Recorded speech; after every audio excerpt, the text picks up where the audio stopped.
So ভাই লোক, সলমান খানের সিকান্দার ট্রেলারটা ফাইনালি রিলিজ হয়ে গেছে। অ্যান্ড কাল যেহেতু আমি ম্যাচ দেখছিলাম তো আমার রিভিউ করা হয়নি, বাট যখন আমি ট্রেলারটা দেখলাম তো আমি ভাবলাম যে এটা কী বানিয়েছে ভাই।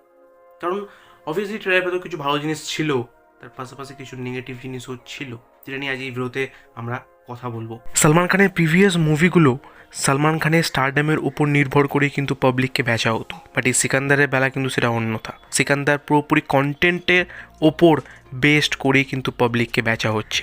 সো এই সিকান্দারের অফিসিয়াল ট্রেলারটা দেখার পর মনে হচ্ছে যে হ্যাঁ, অ্যাকচুয়ালি সলমান খান এই সিকান্দার মুভির ভেতর কিছু এফর্টস দিয়েছে। কারণ যখন এই অ্যানাউন্সমেন্ট টিজারটা এসেছিল, ইভেন যে সিকান্দারের টিজারটা এসেছিল, সেখানে সলমান খানের 90% শটেই সেম এক্সপ্রেশন ছিল। ইয়েস, মনে হচ্ছিল সলমান খান কোনো এফর্টসই দেয়নি, বাট নাও এই ট্রেলারটা দেখার পর আমি সরাসরি বলতে পারি যে হ্যাঁ ভাই, সলমান খান এই মুভির ভেতর এফর্টস দিয়েছে। সেটা এই ট্রেলারের প্রতিটা শটে সলমান খানের আলাদা আলাদা এক্সপ্রেশন দেখলেই তুমি সেই জিনিসটা ধরে নিতে পারবে। এই কারণেই এই ট্রেলারের সব থেকে বড় পজিটিভ দিক হচ্ছে সলমান খান নিজে। তার পাশাপাশি ওনার যে ডায়লগসগুলো ছিল এই ট্রেলারের ভেতর, একেবারে ট্রেলারের শুরুতে যে ডায়লগটা ছিল, आप हमको बाहर ढूंढ रहे हैं और हम यहाँ आपके घर में इंतजार कर रहे हैं। Wow, it's look like chat GPT. খতরনাক লেভেলের ডায়লগ ভাই। আর ডায়লগ যতটাই অ্যাভারেজ হোক না কেন, ট্রেলারটা শুরুতেই কিন্তু পাবলিকের পুরোপুরি মুড বানিয়ে দিয়েছিল। প্রথমেই সিকান্দারের ইন্ট্রোডাকশন দেওয়া হয়, সালমান ভাই আসে, তারপর মারধার অ্যাকশন দিয়ে পাবলিকের সাথে একটা ভালো এঙ্গেজমেন্ট বানিয়ে নেয় এই ট্রেলারটা। তারপর ভাইজান ফ্লার্টিং করতে শুরু করে রশ্মিকার সাথে, অ্যান্ড রশ্মিকা প্লাস ভাইজানের কেমিস্ট্রিটা বেশ ভালো লাগে। তারপর ভিলেনের এন্ট্রি হয়ে যায়, ভাইজান গরিবদের মসিয়া হয়ে যায় অ্যান্ড বলে যে 60,000 পেশেন্টকে আমরা 6,000 বার ভর্তি করতে পারবো। এই ডায়লগটাও খতরনাক লেভেলের ছিল। বাট তারপর যখন ট্রেলারটাকে এরমভাবে ওপরে যেতে হতো, ট্রেলারটা কী করলো, নিচের দিকে চলে গেল। অ্যান্ড তার সব থেকে বড় রিজন হচ্ছে ট্রেলারের ভেতর ছিল কিছু আনওয়ান্টেড সিকোয়েন্স। সো এই ট্রেলারের ফার্স্ট সিকোয়েন্স যেটা আমার পুরোপুরি আনওয়ান্টেড লেগেছে, যেটা দেখার পর আমার ট্রেলার থেকে পুরোপুরি ইন্টারেস্টটাই চলে যায়, সেটা হচ্ছে ভাইজান যখন সপরিবারের সাথে বসে লাঞ্চ করবে আর জিজ্ঞাসা করবে তুমি কতদূর পড়াশোনা করেছো, তো সে তখন বলবে আমি সিএ করেছি। তখন ভাইজান বলবে যে তো ফির তুম নকরি কো নেই, নকরি তুমকো ঢুঁढ रही होगी। তো এই সব ডায়লগগুলো তো পুরোপুরি খতরনাক লেভেলের ছিল। তার পাশাপাশি যখন ভাইজানের সামনে একটা ছেলে একটা মেয়েকে থাপ্পড় মেরে যায়, তখন ভাইজান কি বলে, मैं आ जाऊं क्या अपनी पर।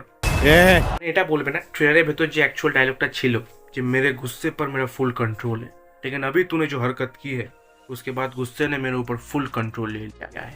পুরো ব্যাডাস ডায়লগ ভাই, ব্যাডাস।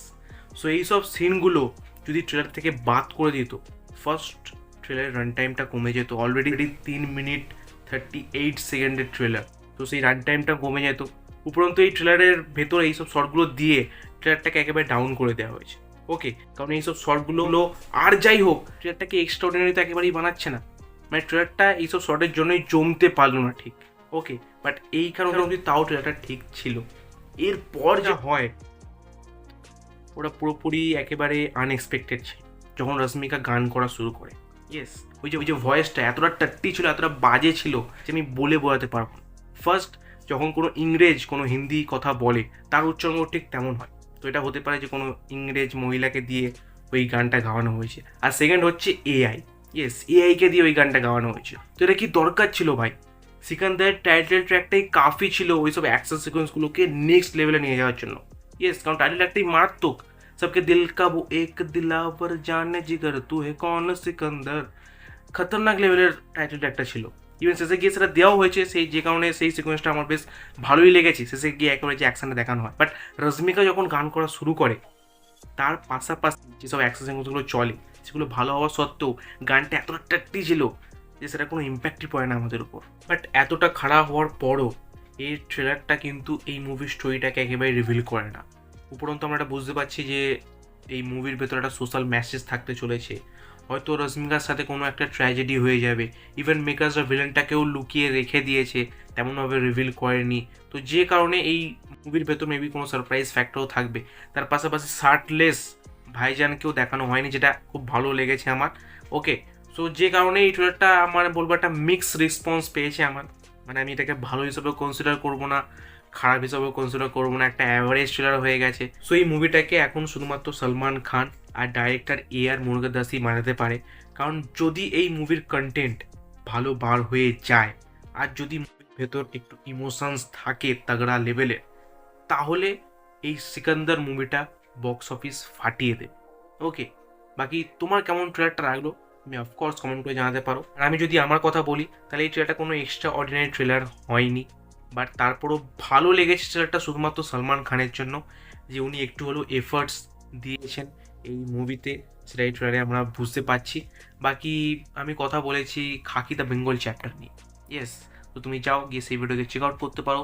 তোমার সাথে দেখা হবে আবার ঠিক সেই ভিডিওতে। So by.